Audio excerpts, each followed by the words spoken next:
Citizenship एक bundle of rights है। Citizenship जाएगी तो एमएसपी से बहुत ज्यादा बड़ी चीजें चली जाएंगी। ये लॉ रीजनेबल क्लासिफिकेशन पे बेस नहीं है और ये लॉ इंटेलिजिबल डिफरेंशिया के टेस्ट को फुलफिल नहीं करता।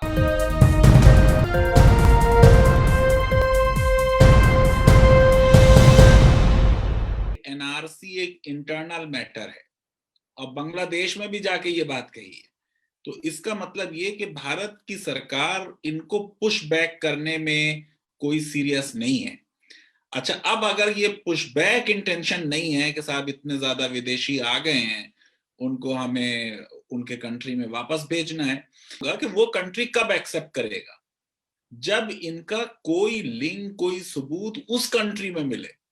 जहां सबूत है वहां आप उन्हें सिटीजन नहीं मान रहे, तो जहां कोई सबूत नहीं होगा वो कंट्री कैसे सिटीजन मानेगा? इसका पूरा आइडिया सिर्फ एक है कि समाज को पोलराइज करके पॉलिटिकल डिविडेंड्स रीप किए जाएं। ये पूरे दुनिया में एक राइट विंग की पॉलिटिक्स है, जिसके सेकुलर लोग भी शिकार होते जाते हैं अक्सर, और बहुत से उससे कैरीड अवे हो जाते हैं कि साहब हमारे रिसोर्सेस पे बहुत फर्क पड़ रहा है, हमारी इकोनॉमी खराब हो रही है। बल्कि ऑन द कंट्रेरी अब देखिए कि बांग्लादेश की इकोनॉमी इंप्रूव कर रही है और हमारे तकरीबन 1 मिलियन लोग बांग्लादेश में रह रहे हैं, क्योंकि ये पूरा पार्टीशन, चाहे इंडिया पाकिस्तान का हो या बाद में बांग्लादेश बन गया, ये एक फ्लॉड आइडिया था। रिलीजन के नाम पर नेशंस नहीं बनते हैं, नहीं बनने चाहिए, और ज्योग्राफी ने ऐसा दोनों को जोड़ रखा है कि वो कोई एक आर्टिफिशियल लाइन जो है वो उसको नहीं कर सकता। जैसे ही ये रियलाइजेशन हुआ कि ये तो उल्टा पड़ गया दाव, तो ये हुआ कि हम आप लोगों को सिटीजनशिप देंगे और हम ये सिटीजनशिप अमेंडमेंट बिल लाएंगे। अब ये दाव भी उल्टा पड़ रहा है।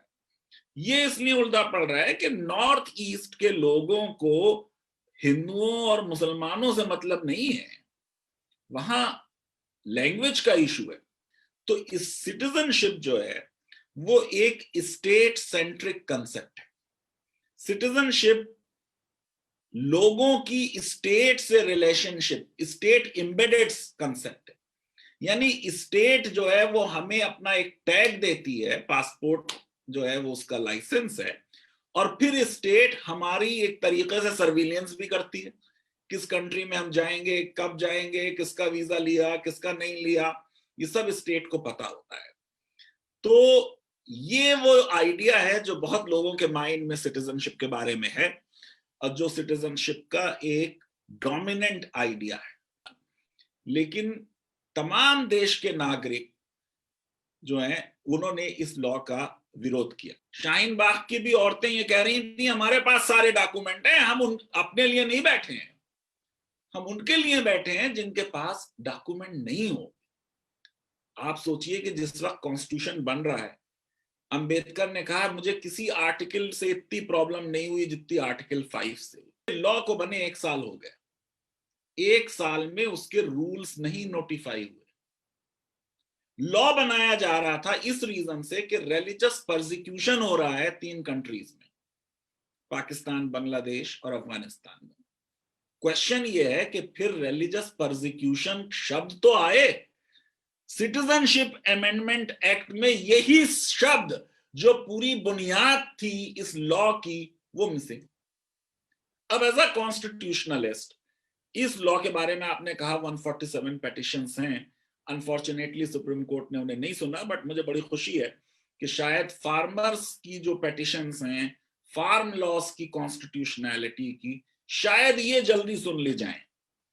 फार्मर्स आपसे मांगी क्या रहा है? Minimum price. अरे भाई, दुनिया का हर आदमी जो है वो ये कहता है कि मेरी चीज मैक्सिमम प्राइस पे बिके। हम उसको ट्रेड समझ रहे हैं एग्रीकल्चर को, और हम कह रहे हैं कि ये इंटर स्टेट ट्रेड है। जब पहली बार फसल बेची जाती है वो ट्रेड नहीं होती, फर्स्ट सेल। लेकिन यहां सीएए में उससे बहुत बड़ा मुद्दा था।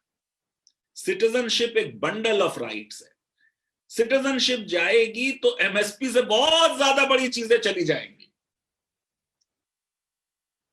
अब इस लॉ की जो प्रॉब्लम है वो ये कि साहब वो कह देते हैं कि साहब वो आर्टिकल 15 में है दरअसल सिटीजन का राइट कि स्टेट कोई रिलीजन बेस्ड लॉ नहीं बनाएगी। ये बात ठीक है, लेकिन फंडामेंटल राइट्स को साइलोज में नहीं पढ़ा जाता, फंडामेंटल राइट्स को अब मिला के पढ़ा जाता है।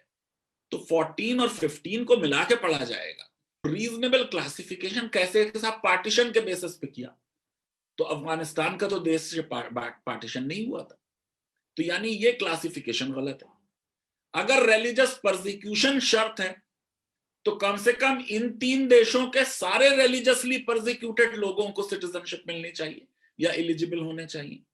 अगर रिलीजियस परसिक्यूशन हमारा बुनियाद है लॉ की, आज भी हो रहा है वहां रिलीजियस परसिक्यूशन, तो आज वालों को हम क्यों नहीं देंगे?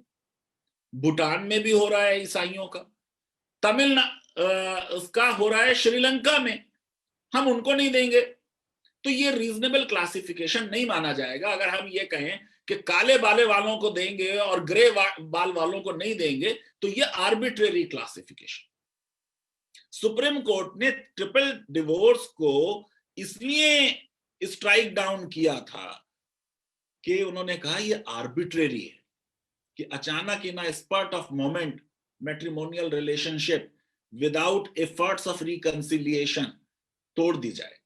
इस पे बिल्कुल ज्यूरिस्प्रूडेंस आर्टिकल 14 का खूब डेवलप हो चुका है कि आर्बिट्रेरीनेस नहीं होगी। अब जरा देखिए आप, ये जो पूरा लॉ है फंडामेंटल राइट्स का, इसकी एड्रेसी स्टेट है, क्योंकि स्टेट जो है उसकी इतनी इनॉर्मस पावर्स हैं कि स्टेट उन पावर्स को मिसयूज कर सकती है। तो हम कहते हैं state shall not deny this, state shall not do this.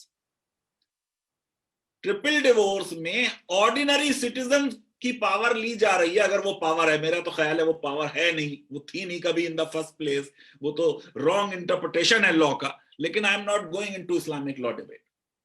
एक इंडिविजुअल जो है वो मैट्रिमोनियल रिलेशनशिप में आर्बिट्रेरी एक्ट नहीं कर सकता। एक स्टेट कैसे आर्बिट्रेरी एक्ट कर सकती है? तो अगर स्टेट आर्बिट्ररली एक्ट नहीं कर सकती और रिलीजियस परसिक्यूशन हमारी बुनियाद है, तो फिर ये आप कैसे कह सकते हैं कि अगर बेंगलोर में और दिल्ली में तुम आए तो मिलेगी सिटीजनशिप, लेकिन अगर आसाम के इस एरिया में आए और मणिपुर के उस एरिया में आए तो नहीं मिलेगी। अगर कोई परसिक्यूशन से भाग रहा है तो जो भी पहला पॉइंट ऑफ एग्जिट होता है वो उस पॉइंट से एंटर करेगा। आप सोचिए कि हमने कई इसमें जो टेरिटरीज हैं अपने कंट्री के एरियाज हैं, उनमें अगर किसी ने शेल्टर लिया, हम उनको कह रहे हैं कि हम इस लॉ का बेनिफिट नहीं देंगे क्योंकि नॉर्थ ईस्ट में लोकल सेंटिमेंट्स की वजह से वहां प्रॉब्लम हो रही। मैं ये समझता हूं कि वो लोग जिनका ख्याल अखंड भारत का है, वो अभी तो देवेंद्र फडणवीस ने कहा कि बहुत जल्दी हम कराची पहुंचने वाले हैं, बहुत अच्छी बात है। यही आइडिया जो है ये जनसंघ के मैनिफेस्टो में 1952 में था, यही आइडिया दीनदयाल उपाध्याय का था, बाला साहब देवरस का था। तो अगर वो आपके अपने ही हैं तो फिर ये पूरी एनआरसी की एक्सरसाइज क्यों, ये पूरा सिटीजनशिप की एक्सरसाइज क्यों? मैं ये समझता हूं कि on the face of it ये लॉ आर्बिट्रेरी है, ये लॉ रीजनेबल क्लासिफिकेशन पे बेस नहीं है, और ये लॉ इंटेलिजिबल डिफरेंशिया के टेस्ट को फुलफिल नहीं करता।